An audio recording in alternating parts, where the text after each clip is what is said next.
Hey guys, and welcome back to the Smoke Break, a little addendum to the SmokeScreen podcast that James and I do, and we're going to revisit Making a Murderer today, specifically Making a Murderer 2, and how it deceived us as well. And I say us because I was part of the whole, the majority of people, I think, who, came away from those documentaries, seasons 1 and 2, thinking that Stephen Avery was absolutely innocent. He was in prison again for the second time, being an innocent man, and along with Brendan Dassey, the whole thing. So, of course, MAM 2 focuses primarily on the post-conviction efforts of Stephen Avery and Brendan Dassey, and specifically his lawyer, Kathleen Zellner. She believes it's another wrongful conviction, and she has pointed the finger at people like the boyfriend, Ryan Hilligus, Bobby Dassey, etc.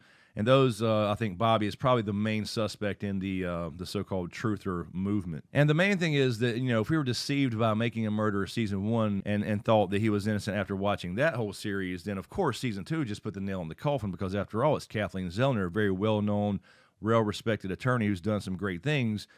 She took the case, so he's got to be innocent, right? So anyway, this is the first part of probably a little series here I want to do covering on how Making a Murderer 2 also deceived us, and this will all be backed up by documentation if need be. So they will be on the screen, all the court documents as far as testimony, etc.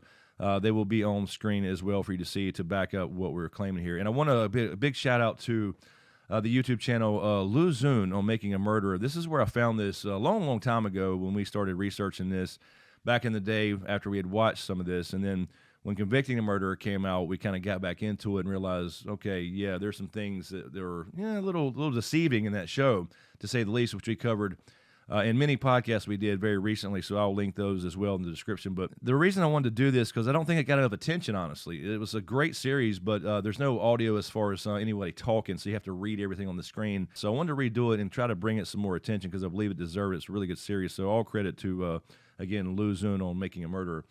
So anyway, let's jump into it. One of the most important things, number one, the blood in the RAV4. I think this is probably the thing that basically convicted Stephen Avery. His blood was found in the RAV4. And of course, in Making a Murderer 2, you have Kathleen Zellner coming in and her team of scientists, etc., and experts, and they want to do a bunch of testing. So let's take a look at this clip of Zellner talking about the experiments she wants to do. To have your blood in the car, it's huge. And so I wanted to spend a lot of time on it, and I wanted to do a bunch of experiments. No blood on the steering wheel. That's... No blood on the door handle getting into the car. Well, maybe he was driving the car and he was bleeding, but he was wearing gloves at that time. I mean, we just don't know. There's so many different variables.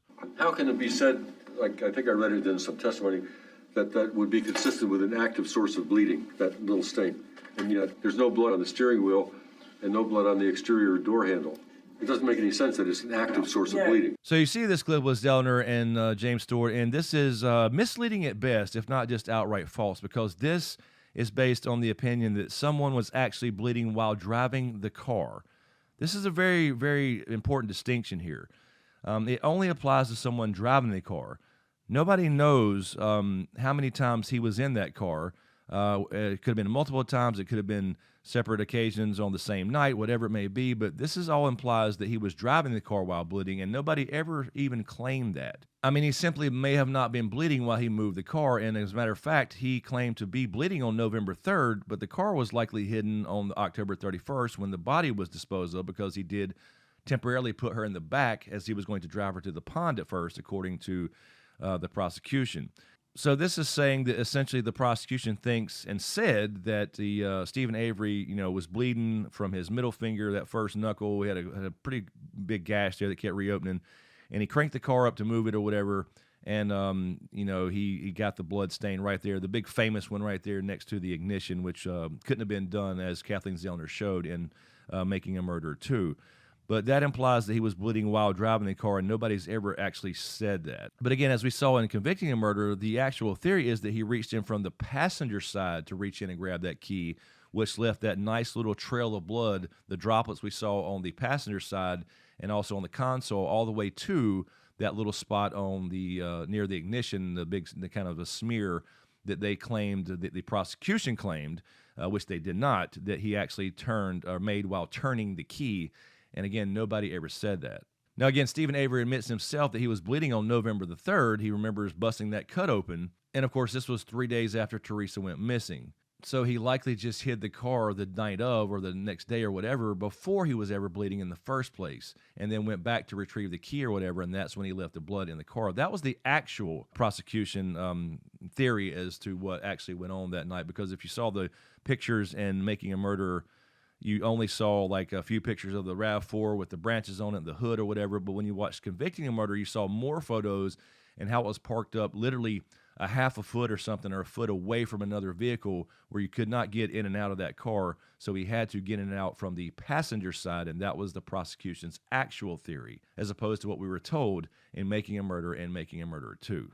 All right, let's move on to number 2. Zellner claims that the state presented testimony that the blood near the ignition came from Stephen Avery turning the key. Let's take a look at what Zellner said in Making a Murderer 2. The prosecution presented testimony that when Stephen turned the ignition key, that the cut on the first joint of his middle finger had made the blood pattern stain by the ignition, and that he'd done that just naturally as part of turning the key. Now, again, this is simply false or outright misleading, because nobody in the state or prosecution ever actually said this is what happened. He went and hid the car. He was bleeding from his right finger. He turned the ignition and left this blood near the ignition key where you put the key in. That's not actually what they said. So again, as a reminder, and for we did not see necessarily in Making a Murder or Making a Murderer 2, the only bloodstain pattern expert in this entire trial was a guy by the name of Nick Stolk.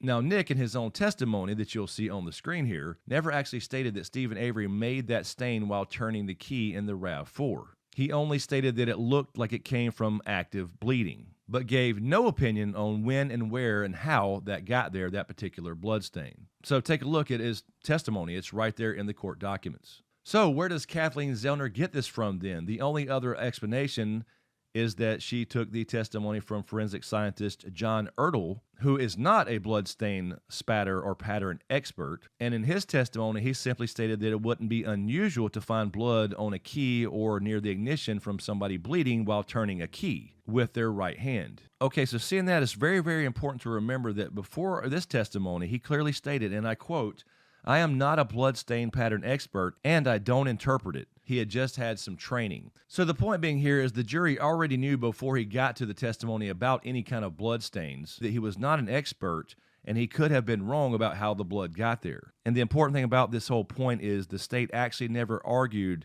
that Stephen Avery specifically bled while driving the car. Nobody ever said that. That was just implied from Making a Murder and Making a Murder 2, specifically Kathleen Zellner and her forensic experts. And really quickly, for the third one for this particular video, before we wrap it up here, is the Zellner's question of why there is no mixture of blood in the back where they found Teresa's blood. Let's take a look at what she said in Making a Murderer 2. The blood in the car, there was no mixture of the victim's blood and Stephen Avery's blood. If you follow the logic of, although it's horrible to say, putting the victim in the back while you're bleeding and then getting in the car and driving, and the victim's blood is only in one spot and the supposed assailant is always in another, you know that they've been in contact. So why isn't there a mixture? Why isn't it get spread around? So again, this is just outright false. We don't know when Stephen Avery was bleeding. We know when he said he was bleeding. That doesn't mean it was actually true. He said he was bleeding November the 3rd from that cut on his finger. Again, 3 days after Teresa went missing and her body was apparently burned in his burn pit.